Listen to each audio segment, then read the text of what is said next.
A few years ago, I got an email from a reader who had some questions about Cam's ending in the fourth book in the Fallen series, Rapture. He does, in keeping with his character, kind of just disappear at the end. And I've always wondered about Cam's character. He has been an enigma to me throughout the writing of the series, and he's always been the most interesting character to me. So when I got this email from the reader, I went back and looked at a particular scene that happens in the third book in the series, Passion, where Cam has basically he breaks up with his lover. And it was a scene that I wrote that surprised me. I didn't know he had this backstory. And it was a scene that, looking at it a few years later, I still had a lot of questions about who this woman was, why this moment in Cam's past had shaped his character. It really turned him towards the darkness. This is the moment when he joined forces with Lucifer, and so it felt extremely important to the development of his identity.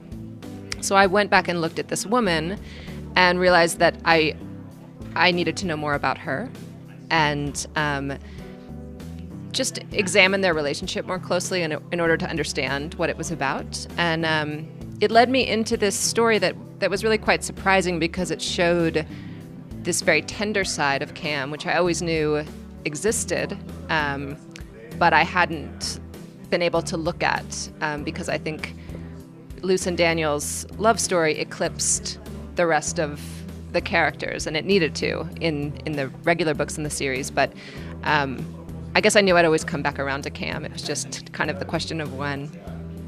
I think he plays the oppositional character in the regular series, and so I guess I was glad to realize what I had always suspected, that every villain is the hero of his own story and has ended up where he is because of a series of kind of unavoidable choices. So I like to see Cam put in this impossible situation of having to stand up for love and succeed. I'm really proud of the movie. I never was able to imagine, cast members before we got the really excellent actors that we did. And now I think the movie distills the essence of the book. Scene by scene, there are some differences, but that never mattered to me. I wasn't really precious about exactly retaining every element of the story. I was focused on just keeping the integrity of the chemistry between the characters, because so much rides on that in this story, and it's there in the movie. So I don't know when Mexican readers will get to see it, but I hope they'll enjoy it because it's good. I think we're at a particularly empowering moment for young adult literature. Strength in characters has been important to me throughout my career, and now I think we're thinking about social justice and integrity of in a kind of bigger way. And I think it's an important time to be looking at how the stories we tell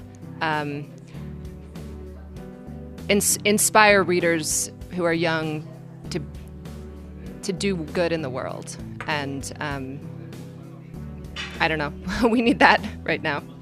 I enjoy the revision process the most. The first draft for me is a torture, and I'm in it right now. Actually, I'm hoping to finish the first draft of my most recent book a week from today, on Friday, so I cannot wait to be done with it, because I look forward so much to going back in and taking the seeds and the pieces that I didn't really know what I was doing with in the first draft and making them whole and bringing them up, making the story what it wants to be. Revision is the joy for me, and the drafting is the torture.